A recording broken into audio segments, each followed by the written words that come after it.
ไม่ใช่ทุกที่ในโลกที่จะมีผีแต่หมู่บ้านเล็กๆแห่งนี้ในชนบทอังกฤษมีผีเยอะมากจน Guinness World Record ยกให้เป็นหมู่บ้านที่มีผีสิงมากที่สุดในอังกฤษตอนนี้ผมได้ยินเสียงอีการ้องว่ากันว่ามีดวงวิญญาณนับสิบยังคงวนเวียนอยู่ที่นี่จนกลายเป็นตำนานที่เล่าขานต่อมากันรุ่นสู่รุ่นและในวันนี้เราจะพาทุกคนไปสำรวจกับตำนานเหล่านั้นทีละจุดทีละเรื่องไม่ว่าจะเป็นโบสถ์เก่าแก่ที่เชื่อกันว่ายังคงมีวิญญาณของหญิงสาวชนชั้นสูงปรากฏตัวอยู่ด้วยเหตุผลบางอย่างแล้วมันมีอันเนลที่เปิดอยู่เหมือนเชื้อเชิญว่าเข้าไปนั่งสิหรือจะเป็นผับกลางหมู่บ้านที่ดูเหมือนที่ธรรมดาแต่กลับเคยเกิดเหตุการณ์ประหลาดที่ยังหาคำอธิบายไม่ได้ไปจนถึงป่าข้างหมู่บ้านที่ผู้คนต่างเล่าถึงเสียงกรีดร้องยามค่ำคืนรวมถึงสถานที่เงียบสงบเหมือนไม่มีอะไรแต่แท้จริงแล้วกลับเคยมีคนต้องจบชีวิตลงโดยตั้งใจและไม่ตั้งใจและนี่คือ Pluckley Village หมู่บ้านที่ผีสิงมากที่สุดในอังกฤษ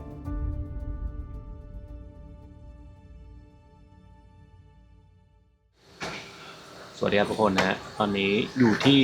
ลอนดอนประเทศอังกฤษนะครับกำลังเช่ารถจะบอกว่าที่เราจะไปวันนี้มันไม่ใช่ที่เที่ยวปกติครับเพราะว่าที่นี่เขาบอกว่านี่คือหมู่บ้านที่ผีดุที่สุดในประเทศอังกฤษซึ่งจริงหรือเปล่าไม่รู้แต่ว่าเราจะพาทุกคนไปที่หมู่บ้านนี้กันครับ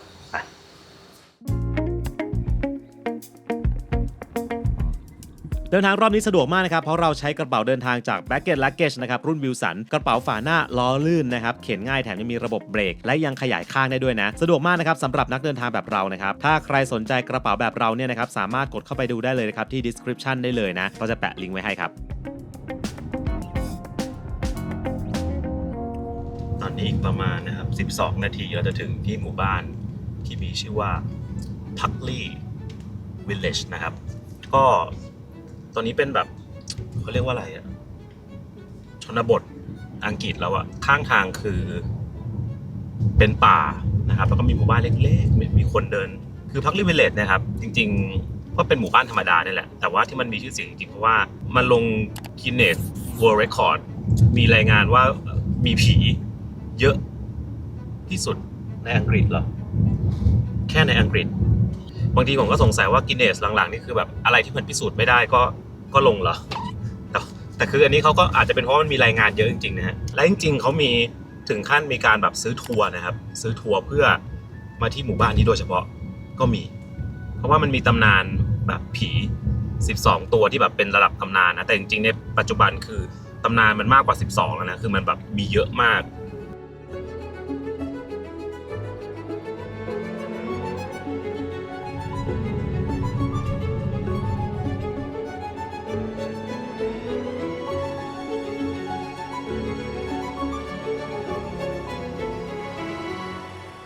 โอเคครับทุกคนตอนนี้เราอยู่ที่ Pluckley Village แล้วนะครับก็เป็นหมู่บ้านเล็กๆนะฮะบรรยากาศสงบมีรถขับผ่านเรื่อยๆแต่ไม่เยอะมากแล้ววันนี้ก็ท้องฟ้าครึมๆบรรยากาศอึมครึมนะแต่หลายคนยังงงว่าแล้วทำไมที่นี่ถึงถูกขนานนามว่าผีดุที่สุดในประเทศอังกฤษนะฮะไปฟังกัน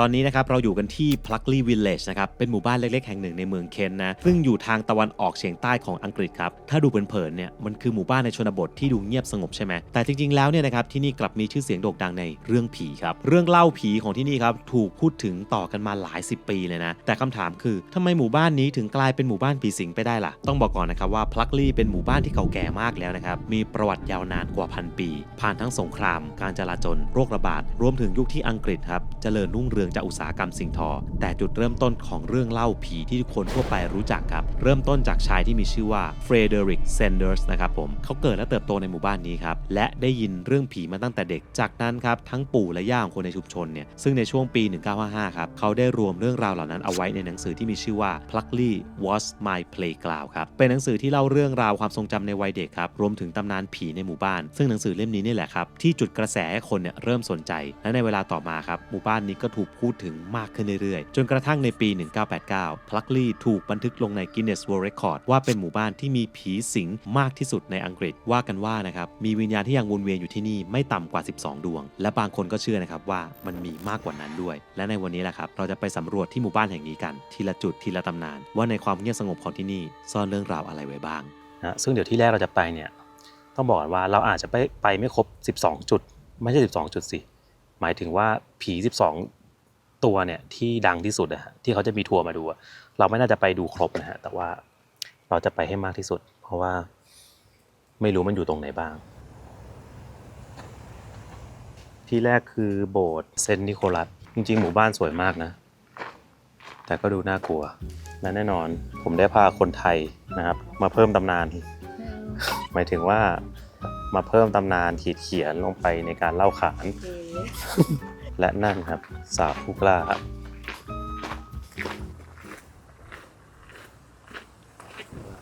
โบสถ์เก่ามาก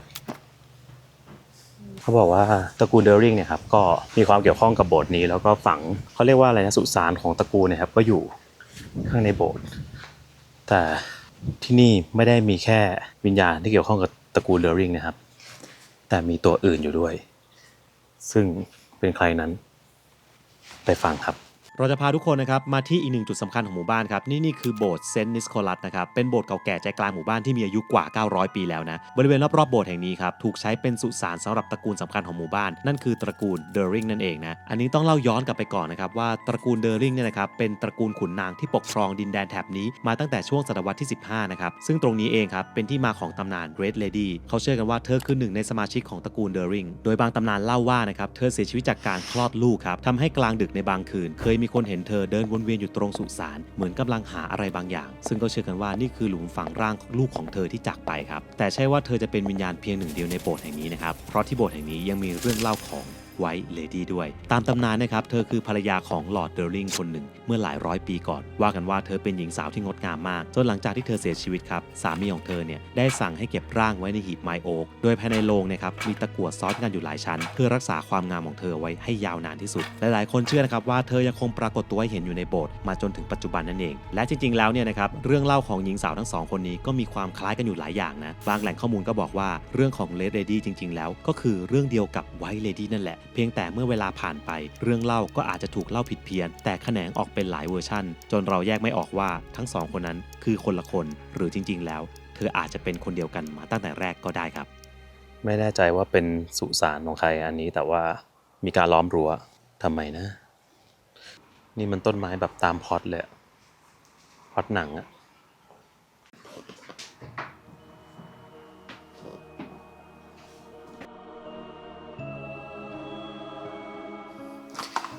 มาแล้วต้องบริจาคครับ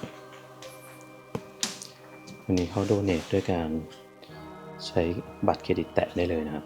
คือมาถ่ายสถานที่เขาก็ต้องบำรุงสถานที่นะ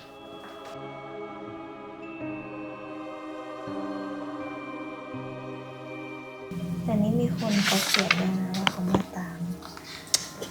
เรื่องผีตะกุ We have come here to visit the goat get up there at Parkley Village คือที่นี่มันจะมีเรื่องของ Red Lady กับ White Lady Red Lady เนี่ยน่าจะเป็นคนในตระกูลเดอริงส่วน White Lady น่าจะเป็นผู้หญิงที่ตายแบบเฮี้ยนอาจจะเฮี้ยนที่เขาบอกว่าโดนฝังซ้อน7สุสาน7 ชั้นส่วนอีกเรื่องหนึ่งคือเป็นน้องหมามีน้องหมาสีขาวเดินอยู่รอบโบสถ์แล้วมันมีอันเนลที่เปิดอยู่เหมือนเชื้อเชิญว่าเข้าไปนั่งสิอะไรที่ดูเชื้อเชิญเราอย่าดีกว่าเก่ามากนะครับเป็นโบสถ์ประจำหมู่บ้านตรงนี้ก็มีนะครับแต่ว่าน่าจะเป็นนักรบนะดูชุดแล้วก็ข้างๆเป็นแม่ชีเขามีเขียนนะครับ The Commemorate ก็คือคนจากตระกูลเดอริงนั่นแหละที่มีอิทธิพลที่นี่โบสถ์นี้ตั้งแต่ปี1090นะโหตั้งแต่ปี1000นี่ก็คือประมาณ1,000 กว่าปีแล้วอะเก่ามากเป็นเวลาที่ต้องเล่นดนตรีแล้ว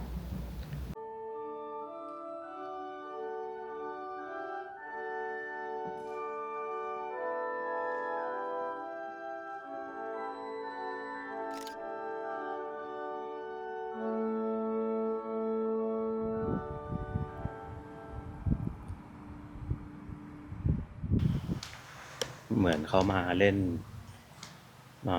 คือไม่มีคนเลยนะครับในโบสถ์อ่ะมีแค่เราเขาก็มาเล่น ไม่รู้ว่าปกติมันต้องเล่นตามเวลานี้หรือเปล่าเพราะว่ามันเป็นเวลาบ่ายโมงนะฮะ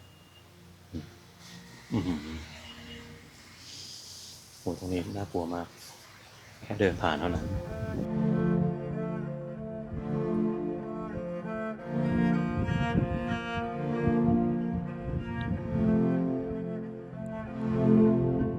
เดี๋ยวจะไปThe Black Horse ผับนะครับก็คือม้าดำไม่ได้ผับธรรมดานะผับอันนี้อายุประมาณ500 กว่าปีนะฮะคือเขาบอกว่าเดิมเนี่ยมันเป็นบ้านไร่ที่แบบเป็นคูนาล้อมรอบของตระกูลเดอริงใช่ไหมต้องบอกว่าตระกูลเดอริงนี่แทบจะเป็นเจ้าของทุกอย่างนะในหมู่บ้านแห่งนี้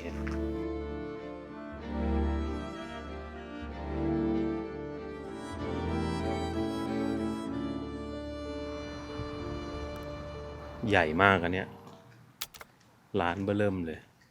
นี่ครับแล้วเขามีอะไรเนี่ย spiritual night ก็นะครับก็จิตวิญญาณก็เอาเป็นจุดขายกันไปเลยดีครับ Little Library Borrow Keep Exchange อันนี้เป็นห้องสมุดนะหมายถึงว่าเราสามารถมายืมหนังสือได้นะยืมแล้วก็เปลี่ยนเนี่ยเขาจะมีให้หยิบนะฮะของหมู่บ้าน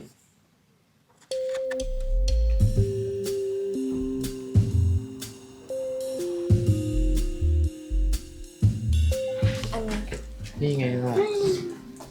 ล่ะต้มเตี้ยมไปเลย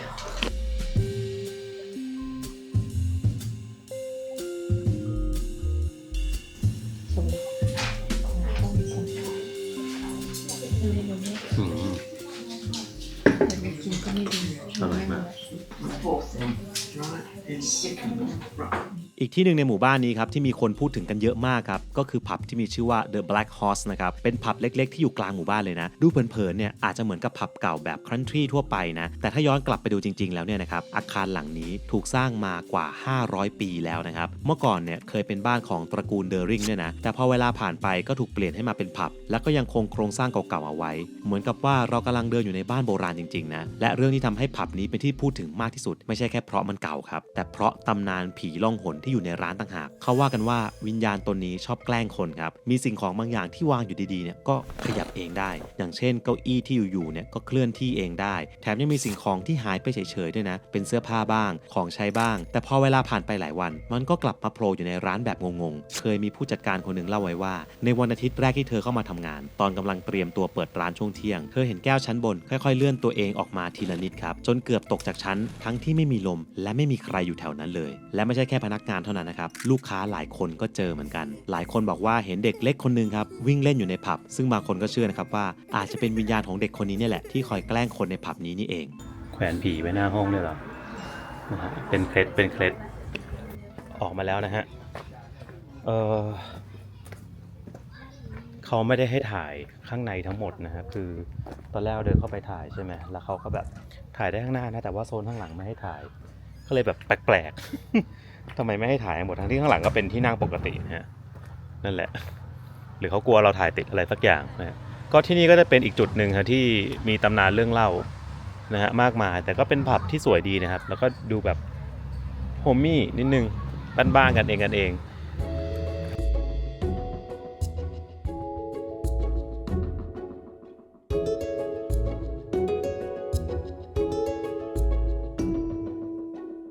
ตอนนี้มาดิกกี้บัสเลนคือจริงๆมันเป็นซอยบ้านคนแล้วเนี่ยแหละครับแต่ว่าเหมือนเขาเล่าว่าสมัยก่อนข้างหน้ามันเป็นอะไรนะกังหันลมแล้วก็เหมือนมันเคยไฟไหม้แล้วก็มีคนเห็นเงาผู้ชาย ถนนที่เรากำลังอยู่ตอนนี้ครับมีชื่อว่า Dicky Bus Lane นะฮะคนทั่วไปเนี่ยอาจจะเห็นเป็นแค่ถนนธรรมดาใช่ไหมแต่ถ้าได้รู้เรื่องราวเบื้องหลังนะครับคุณอาจจะไม่กล้าผ่านทางนี้ตอนกลางคืนก็ได้ครับเขาว่ากันว่ามีคนเคยพบเห็นบางสิ่งแขวนอยู่ใต้ต้นไม้ใหญ่ข้างทางครับเป็นร่างของชายคนหนึ่งที่แกว่งไปแกว่งมาในความเงียบตามตำนานเล่าว่าเขาคือครูผู้ชายคนหนึ่งที่เลือกจบชีวิตตัวเองหลังช่วงสงครามโลกครั้งที่1และในช่วงเวลานั้นเขาหายตัวไปหลายอาทิตย์เลยนะจนกระทั่งวันหนึ่งชายคนหนึ่งที่ชื่อว่าริชาร์ด ดิกกี้บัสได้เดินผ่านมายังถนนเส้นนี้ ครับและทันทีที่เขาเดินใต้ต้นไม้ต้นนั้นเขาถูกบางสิ่งเตะเข้าที่ใบหน้าอย่างจังมันคือปลายเท้าของร่างที่ห้อยอยู่เหนือศีรษะเขานั่นเองแต่เรื่องราวยังไม่จบแค่นั้นนะครับเพราะว่าภายหลังครับมีคนมาหาข้อมูลเพิ่มเติมและพบว่าชายที่เสียชีวิตอาจจะไม่ใช่ครูอย่างที่เล่ากันมาก็ได้เพราะในปี 1919 มีบันทึกการเสียชีวิตของชายที่มีชื่อว่าเฮนรี่เอ็ดการ์มาร์ตินเขาทำงานอยู่ในโรงงานกระดาษและเสียชีวิตตรงกับตำนานที่เล่าไว้ทุกอย่างครับซึ่งถึงแม้ว่าวันนี้จะไม่มีใครรู้แน่ชัดนะครับว่าตกลงเขาคือใครกันแน่หรือต้นไม้ต้นนั้นยังอยู่หรือว่าถูกตัดไปแล้วแต่ใครจะรู้ล่ะครับว่าต้นไม้สักต้นที่เราเดินผ่านอาจจะเป็นจุดเดียวกับที่เขาเลือกจบชีวิตตัวเองก็ได้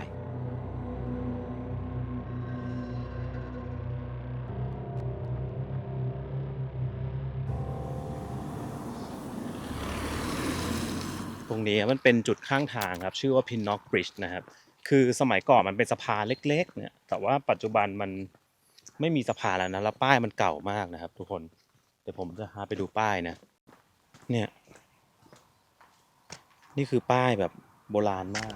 ขับรถผ่านไปทุกคนอาจจะไม่คิดนะครับว่าพื้นที่รกร้างข้างถนนเนี่ยจะมีสะพานเก่าซ่อนอยู่ครับแต่จริงๆแล้วนี่คือจุดที่เคยมีตำนานของหญิงที่ต้องจบชีวิตอย่างน่าเศร้าและนี่คือเรื่องราวของหญิงคนหนึ่งที่เรารู้จักกันในชื่อว่า The Watercress Woman ครับเธอคือหญิงชราที่ทำอาชีพขายผักน้ำที่เก็บตามลำธารและเดินเร่ขายให้คนในหมู่บ้านซึ่งตัวเธอเองครับก็ดูเป็นหญิงชราที่ไม่ได้มีพิษภัยอะไรนะแต่แล้ววันหนึ่งก็เกิดเหตุสลดขึ้นไม่มีใครรู้แน่ชัดครับว่าเกิดอะไรขึ้นแต่ว่าร่างของเธอครับถูกพบเป็นร่างไม่เกรียมอยู่ริมข้างทางซึ่งเขาก็คาดเดากันนะครับว่าเธออาจจะนั่งพักเหนื่อยเพื่อสูบไปอยู่ตรงสะพานนี้แต่แล้วจู่ๆครับเผลอหลับไปทำให้ไฟตกใส่เสื้อจนลุกไหม้ทั่วทั้งตัวและเธอก็เสียชีวิตและในทุกปีครับที่เป็นวันครบรอบการตายของเธอเนี่ยก็มักจะมีคนพบเห็นร่างของเธอถูกเปลวไฟเผาไหม้อยู่อย่างเจ็บปวดรวมถึงในปีหลังๆมานี้นะครับก็มีเรื่องเล่าว่าเธอได้กลายเป็นแสงสีชมพูจางๆลอยอยู่บนอากาศแถวๆสะพานนี้ซึ่งต้องบอกว่าเรื่องนี้ไม่ได้เป็นแค่ตำนานเล่าปากต่อปากนะแต่ว่ามันมีมูลความจริงอยู่นะครับเพราะว่าในปี 1911 เนี่ยเคยมีหนังสือพิมพ์ลงข่าวว่ามีหญิงชราคนหนึ่งชื่อว่า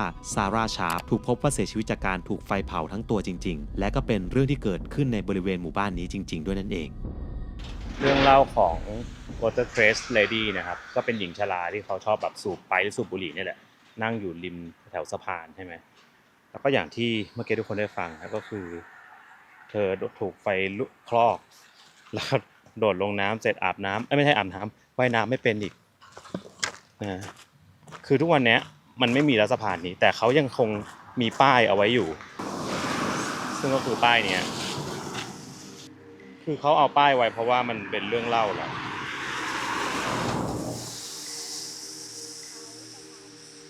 ไหนสะพานอยู่ข้างหลัง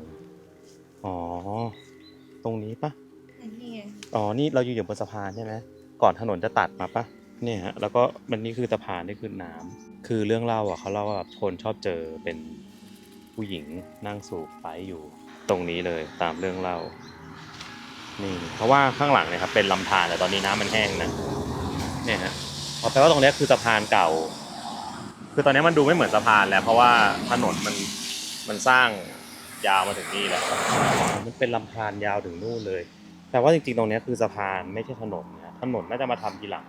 ถ้าไม่สังเกตจริงๆจะไม่รู้เลยนะฮะว่าตรงนี้มันเป็นลำธารเนี่ยอยู่ข้างทางแล้วป่ามันก็ขึ้นรกมากนะครับ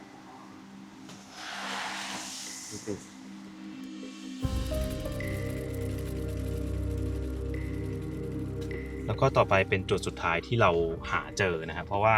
ต้องบอกว่าเรื่องเล่านี้มันมีนานแล้วบางทีบางจุดมันก็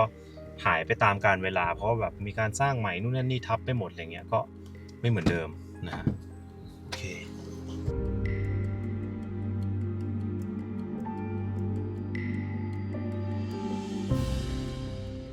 ครับ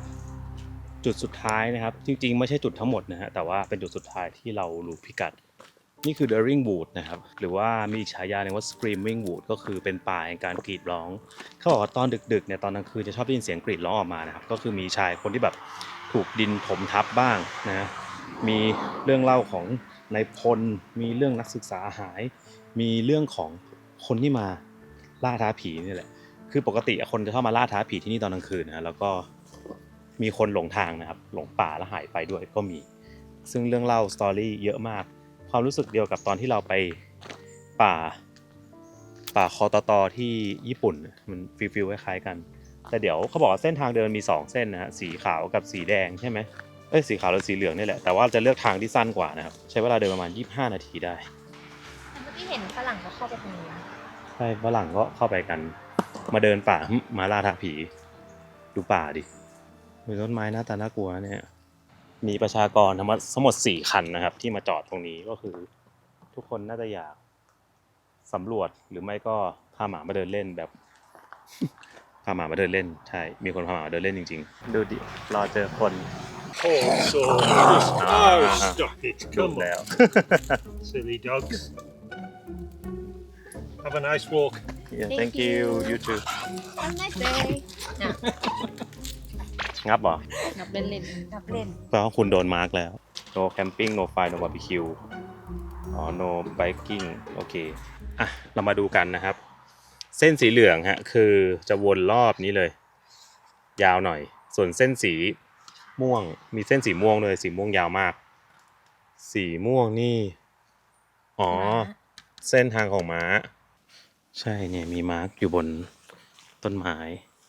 เขาก็คงกันคนหลงทางแหละ ก็เลยทำเป็นมาร์คให้ดูว่าต้องเดินไปทางไหนนะฮะอย่างที่ทุกคนได้ฟังสตอรี่ของที่นี่นะฮะเราจะค่อยๆไล่ทีละเรื่องนะครับ ค่อยๆไประหว่างเส้นทางทุกคนจะได้ไม่ต้องฟังต่อเนื่องกันนะเราไปฟังเรื่องแรกกันก่อนเลยครับ และมาถึงสถานที่สุดท้ายของเรานะครับที่เราสามารถหาเจอครับเราอยู่กันที่ Dering Wood นะครับชื่อของป่านี้ก็เป็นชื่อที่ตั้งตามตระกูล Dering นั่นเองซึ่งก็เป็นตระกูลสำคัญของหมู่บ้านแห่งนี้แต่เมื่อเวลาผ่านไปนะครับชื่อของป่านี้กลับถูกเรียกด้วยอีกชื่อหนึ่งที่ฟังน่าขนลุกมากกว่าเดิมครับนั่นคือ Screaming Wood ครับหรือว่าป่ากรีดร้องชื่อนี้ครับเกิดขึ้นจากเรื่องเล่าลึกลับนะครับที่คนในหมู่บ้านเนี่ยเล่าขานกันมานานว่ากันว่าในยามค่ำคืนมักจะมีเสียงกรีดร้องดังแว่วออกมาจากในป่าไม่มีใครรู้ว่าเสียงนั้นมาจากไหนหรือว่าเป็นเสียงของใครบางคนเชื่อว่ามันคือเสียงของคนที่เคยหลงเข้าไปในป่าแล้วไม่กลับออกมาอีกเลยแต่บางคนนะครับก็เชื่อว่าเสียงนั้นคือเสียงของ Screaming Man นะครับหรือว่าชายผู้กรีดร้องชายคนนี้เคยทำงานอยู่ในโรงงานอิฐของหมู่บ้านแต่อยู่มาวันนึงขณะที่เขากำลังขุดดินอยู่กำแพงดินก็ได้ถล่มลงมาทับร่างของเขาทั้งเป็นเขากรีดร้องด้วยความหวาดกลัวก่อนจะขาดอากาศหายใจและเสียชีวิตในที่สุดซึ่งมันก็ฟังดูเหมือนเป็นแค่เรื่องเล่าใช่ไหมครับแต่ความเป็นจริงแล้วมีเหตุการณ์ที่คล้ายกับเรื่องนี้เกิดขึ้นจริงในปี 1899 ครับเขาคือชายที่มีชื่อว่าริชาร์ด บริดจ์แลนด์นะครับกำลังขุดดินกับเพื่อนร่วมงานอีก2 คนแต่ทันใดนั้นเองครับดินก็ถล่มลงมาใส่เขาอย่างจังแม้ทุกคนจะรีบช่วยกันขุดร่างของเขาออกมาก็ตามครับแต่เขาก็เสียชีวิตทันทีจากการคอหักซึ่งหนังสือพิมพ์ในเวลานั้นถึงกับระบุว่านี่เป็นอุบัติเหตุครั้งแรกในรอบ23 ปีของโรงงานนี้เลยและสิ่งที่น่าเศร้าก็คือเขาจากไปโดยทิ้งภรรยาและลูกเล็กไว้ถึง5 คนหรือนี่เองจะเป็นเหตุของเสียงกรีดร้องที่ไม่เคยหายไปไหนของเขาแล้วทุกคนล่ะครับคิดว่ายังไงนั่นแหละครับแล้วก็เรื่องแรกเป็นเรื่องของชายผู้ที่ถูกดินเขาเรียกว่าอะไรนะกลบฝังเหรอแป๊บหนึ่งนะมันต้องเลี้ยวหรือยังอ่ะไม่แปลกใจว่าทำไมหลงทางเขาไม่มีป้ายบอกนะตอนนี้โอเคฮะคือนอกจากเรื่องนี้ฮะมันก็ยังมีเรื่องเขาเรียกว่าเป็นพล็อตย่อยนะครับของป่ายนี่คือป่ายนี้นี่โอ้โหแบบสตอรี่เยอะจัด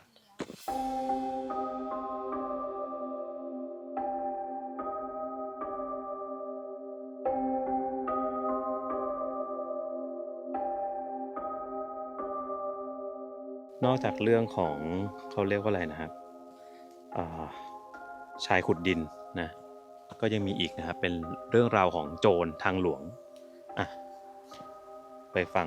รวบกันเลยครับ และนอกจากตำนานที่ผมเล่าไปแล้วเนี่ยนะครับยังมีอีกหลายเรื่องเล่าในหมู่บ้านนะครับที่เชื่อกันว่าเคยเกิดขึ้นจริงครับหนึ่งในนั้นคือ The Highwayman นะครับเขาเป็นโจรที่คอยดักปล้นผู้คนตามถนนในชนบทแต่อยู่มาวันนึงครับถูกสังหารอย่างเหี้ยมโหดนะด้วยการเอามีดปักตึงร่างไว้กับต้นโอ๊กต้นหนึ่งซึ่งแม้ต้นไม้ต้นนั้นนะครับจะหายไปแล้วแต่คนในพื้นที่ยังเชื่อว่าวิญญาณของเขายังคงวนเวียนอยู่แถวนั้นไม่เคยไปไหนหรือจะเป็นเสียงล้อเกวียนลึกลับนะครับที่หลายคนในหมู่บ้านเคยได้ยินในยามค่ำคืนเป็นเสียงฝีเท้าม้าที่กระทืบไปตามถนนพร้อมกับเสียงล้อเกวียนเก่าๆที่ค่อยๆเคลื่อนผ่านไปทั้งที่ในความเป็นจริงไม่มีใครเห็นรถม้าคันนั้นเลยแม้แต่เงาครับพวกเขาเลยเรียกมันว่ารถม้าผีหรืออีกหนึ่งตำนานหนึ่งครับคือเรื่องของ Lady of Roscoff นะครับผมเธอคือหญิงสาวผู้เป็นภรรยาน้อยของคนในตระกูลเดอริงครับแต่กลับไปตกหลุมรักกับนักบวชหนุ่มในหมู่บ้านเมื่อความสัมพันธ์ต้องห้ามนี้ถูกเปิดเผยมันก็กลายเป็นรักสามเศร้าที่ลงท้ายด้วยโศกนาฏกรรมเธอจบชีวิตตัวเองนะครับด้วยการกินผลเบอร์รี่พิษภายในบ้านที่มีชื่อว่า Roscoff และไม่ไกลกันนี้ครับมีบ้านหลังเก่าอีกหลังหนึ่งที่มีชื่อว่า Greystone เคยใช้เป็นบ้านพักของบาทหลวงจากโบสถ์เซนต์นิโคลัส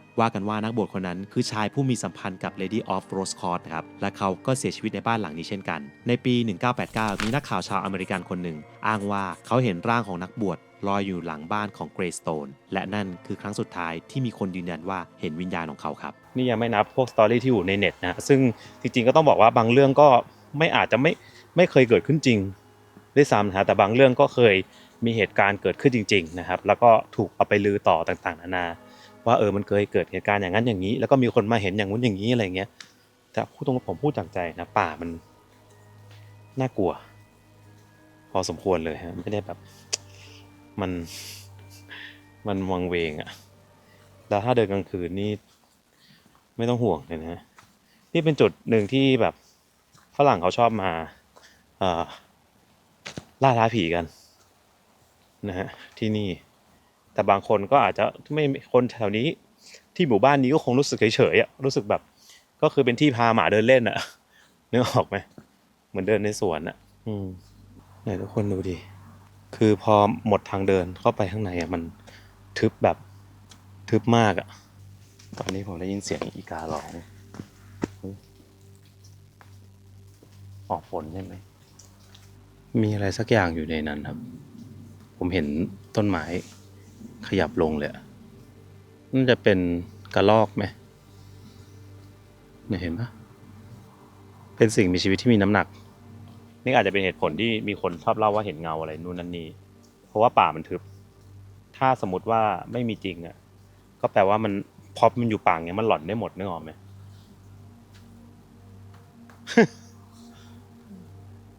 ไม่มีอะไรแต่ทางเดินที่อยู่คนเดียวก็ร้องไห้อยู่นะดูสิ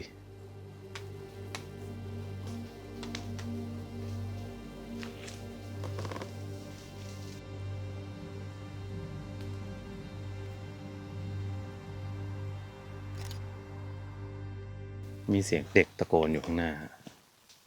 เหมือนประมาณว่าเขาน่าจะเข้ามาเดินป่าปะ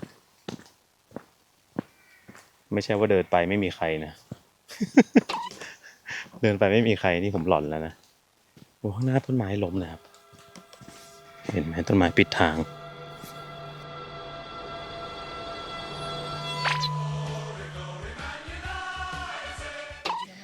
ตอนแรกบอกคนดูว่า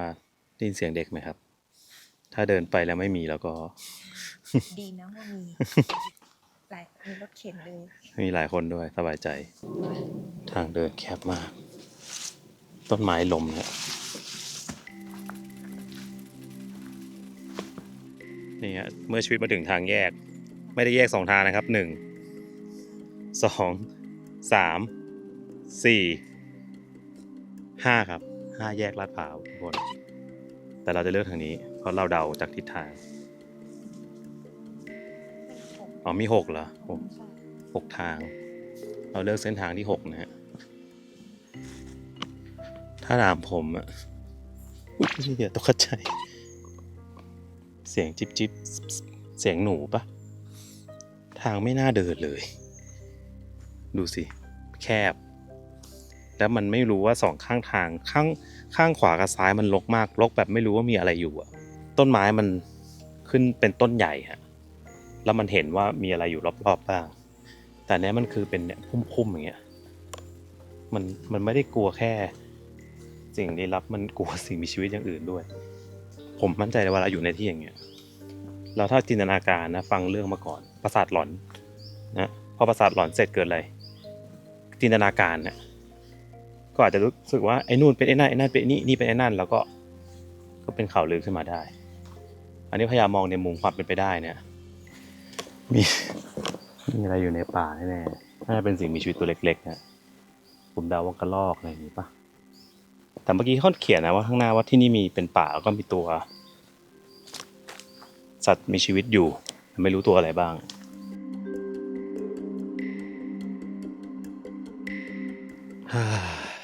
ถึงทางออกแล้วครับนี่ขนาดเลือกเส้นทางที่สั้นสุดนะมีความแบบไม่รู้ว่าเดินเข้ามาดูอะไรกันมันก็ไม่ได้มีอะไรให้ดูขนาดนั้นบรรยากาศมันดูน่ากลัวมากกว่าด้วยซ้ำในป่านี้แต่เราก็ถึงทางออกจนได้นะครับใช้เวลาเดินจริงๆก็เท่าไหร่เนาะเราเร็วกว่านั้นเนาะเนี่ยเอาเป็นว่าใครมาอยากลองมาเดินเล่นแทนผมแล้วเดินยาวกว่านี้ก็ได้นะครับไม่ว่ากันนะลองดูเดี๋ยวเราไปที่รถก่อน และทั้งหมดนั้นนะครับคือสตอรี่ทั้งหมดของ Pluckley Village นะครับหมู่บ้านที่เรียกได้ว่าผีดุที่สุดในอังกฤษนะครับถึงขั้นได้ลง Guinness World Record นะมันสุดยอดมากจริงๆนะก็ต้องบอกว่าพอมาจริงๆมันก็ไม่ได้ดูมันก็มีน่ากลัวบ้างโดยเฉพาะตรงบริเวณโบสถ์นะแล้วก็ในป่าที่ผมรู้สึกว่ามันดูน่ากลัวนะแต่อย่างตอนไปผับเนี่ยก็ปกตินะฮะอาจจะรู้สึกนิดหน่อยเพราะว่ามันฟังสตอรี่มาไงมันก็เลยคิดตามนึกออกไหมแต่ในความเป็นจริงคือถ้าเรามาเที่ยวจริงก็ไม่ได้มีอะไรนะครับแล้วก็เป็นหมู่บ้านในชนบทนะก็อันนี้ก็แล้วแต่ความเชื่อส่วนบุคคลนะครับแต่แน่นอนครับว่าตำนานเรื่องเล่าต่างๆเนี่ยเขาพูดกันจริงๆนะครับแล้วก็มีการบันทึกจริงๆเพราะฉะนั้นแล้วนะครับทั้งหมดนี้ก็คือการพามา Pluckley Village ที่ประเทศอังกฤษหมู่บ้านที่ผีดุที่สุดนะครับ และตอนนี้นะครับถ้าใครกำลังดูใน YouTube อยู่นะครับเรามี Membership นะครับเปิดให้ทุกคนเนี่ยเข้ามาสมัครกันแล้วนะเดือนละประมาณ80 บาทครับคุณจะได้รับเป็นอีโมจิพิเศษที่ใช้ได้เฉพาะสมาชิกและมี Loyalty Badge นะครับซึ่งเป็นชาวบ้านวิลสันนะครับซึ่งแต่ละอันนะครับจะไม่เหมือนกันนะก็จะบอกว่าคุณเป็นผู้สนับสนุนเรามาแล้วกี่เดือนนะครับและเดี๋ยวในอนาคตครับเราอาจจะมีคอนเทนต์พิเศษนะครับสำหรับ Member ด้วยครับก็รอติดตามกันนะเพราะฉะนั้นนะครับใครอยากสนับสนุนเรากับทีมงานครับไปกดสมัครเลยเดี๋ยววันนี้เราจะไปกันแล้วฮะมีรถขับเข้ามาได้คันหนึ่งโอเคเจอกันอย่าลืมกดไลค์กดแชร์กด Subscribe กับเราด้วยนะครับแล้วก็ตอนนี้สมัครเมมเบอร์ได้นะครับเดี๋ยวจะมีคอนเทนต์อะไรมาให้ดูกันไป